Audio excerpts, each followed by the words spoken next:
So thank you guys so much. Thank you for coming back. I wanted to actually touch bases with you. Thanks, Rob Lee, for that, by the way. I wanted to touch bases with you about my last video. Okay, so my last video was actually one of my absolute favorite videos. It was probably my favorite script ever, and I spent also an incredibly long time editing all of these highlights from this, just so many hours of writing. And there was just a lot of highlights to be had simply because of the way that the new setup goes. Like I have the Erides kit on there, so the pedal lift is on there, the pedals are on there. I've got it at the highest setting. It's just there's a lot of I got the bio pads on there, so I'm incredibly locked in. So there's like all of these new things kind of going on with it, and it's just changed the riding dynamic of it so much in terms of being able to like leverage it for a whole lot more torque out of the corners, leverage it for a whole lot more brake when you're trying to slow down. There's just a whole lot going on with the wheel now. So that edit, the video edit that I made was just it it took a lot because there's just so many cool points of how this wheel just moves now, and you're gonna see that inside of all of the footage that's here. Just you'll see like it corners like a banshee, just screaming starts and stops. Just it's insane the amount of power that it has at this point. And like the leverage, like I said, just being able to move it up just a little bit in terms of the pedal height with the pedal hangers that the E-Rides sells, it really just gives you a whole lot more leverage over the wheel.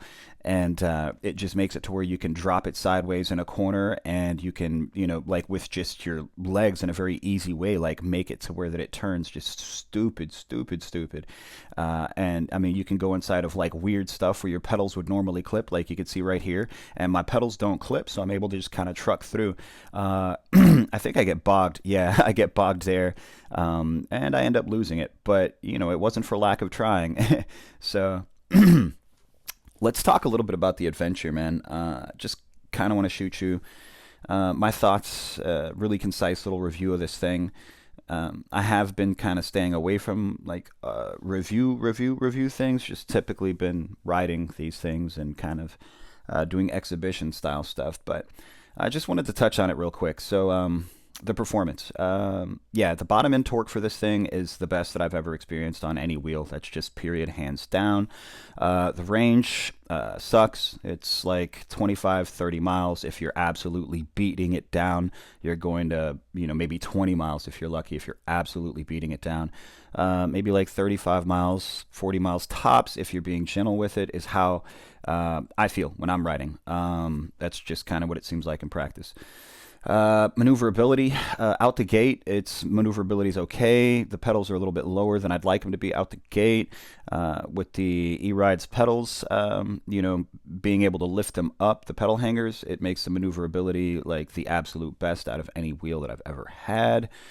The build quality, so the internal components in terms of the motor and like the suspension and the stanchions, I'd like to think in a perfect world that those are actually going to be really durable. In practice, I've seen quite a few people who have had the bottom come out of the stanchions after bottoming it out.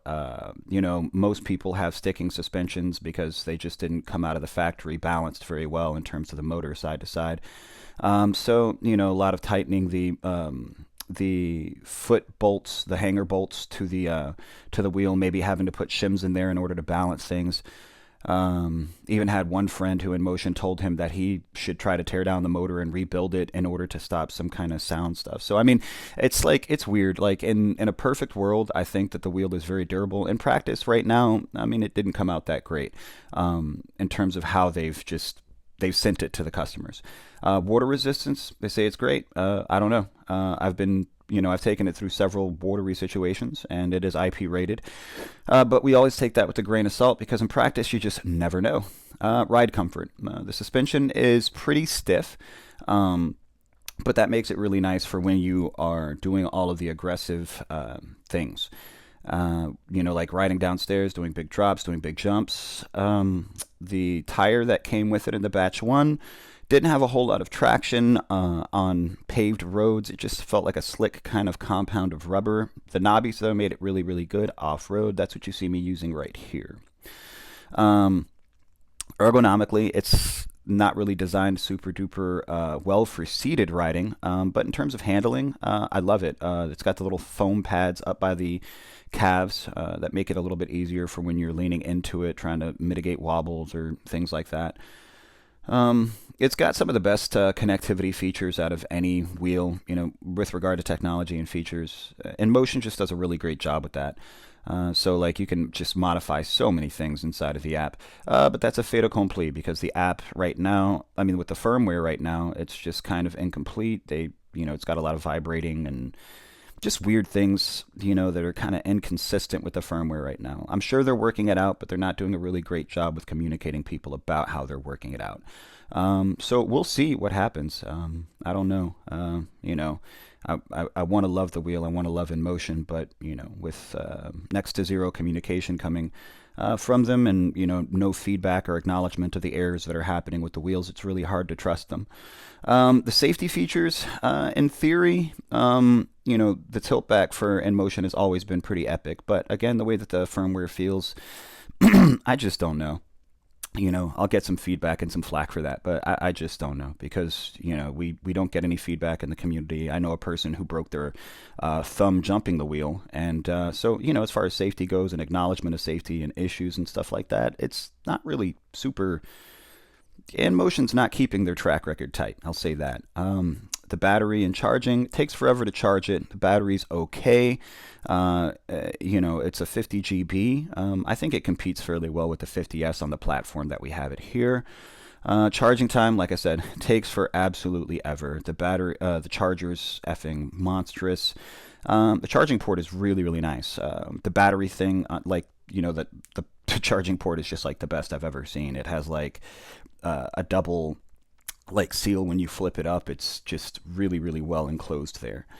Because of the trolley handle having two heights, I would really, for portability and trying to get in and out of stores, I think this is really great for a short person, for a tall person, and it doesn't leave a big footprint because it's a smaller wheel. So I really feel like that is tops. But if you do find yourself having to carry it, it's going to surprise the hell out of you because for its size, it's ridiculously heavy. It's the user interface here. I really actually like it. Simple, one button. They took away the screen, the touch screen on the wheel, so that kind of lowers, in my opinion, the rating that I would give it for user interface. But the display is really, really clear. It's easy to see the numbers. Sometimes in glaring sun you can't, but that's just with any reflective surface in glaring sun, So it's just that way. And honestly, I think it's a pretty easy wheel to learn. It's a user-friendly wheel. It's got gobs of torque, so when you hop on it, the weight isn't really noticeable. If it was something that you wanted to learn on to begin with, I really do think that it's something that you could do. In terms of customer support, Inmotion used to have the absolute best customer support in the world. But right now, frankly, they're suppressing a lot of things. They've suppressed the information about the jumping issue that we had for a while, the dipping issue that, several people got hurt, several people broke their wheels, a couple of people broke cameras and equipment. At least one person, broke cameras and equipment, but I'm sure there's other people out there.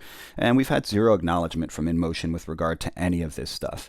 I've been reporting a stutter in my wheel, this vibration in my wheel for months and months and months, and I've gotten zero feedback about that. We just don't get the support that we used to ever since Bob left. I'm not going to lie. I don't know what literally happened over there at Inmotion, but ever since Bob left, the support has been bottoming out. And the people that were there trying to help, they've been given resources that, they can only do so much with. Shirley, she was absolutely amazing. She's helped me, take care of problems for multiple people inside of my community and abroad. I can't communicate with her anymore. She's not answering any more communications from me, so I don't know exactly what's happened. It happened over the Chinese holiday. the new year there, the Lunar New Year. So maybe over the break they just decided that they didn't want to communicate or, provide support or resources to their community anymore. But as a big supporter of Inmotion, I'm really sad about it. Customer support right now, they get a big fat F. You can't tell people, Daniel, you can't tell my friend Daniel that a legitimate answer for his vibration problem is to tear down a motor and put it back together. I think it's nice. It looks real nice. There's not a whole lot of community support for it because it, shipped in a broken state, so people have been slow to support it. It's been very difficult, for companies like even Grizzly to do anything. So, it should get a 10 out of 10, but it gets a 6 out of 10 right now. Boom. Don't forget to like and subscribe. I reached out to Wrong Way to see if he'll do a collab with me. Maybe if you guys reach out also, we might get somewhere with that. Please don't forget to like and subscribe. Thanks as always. I love you guys. Later.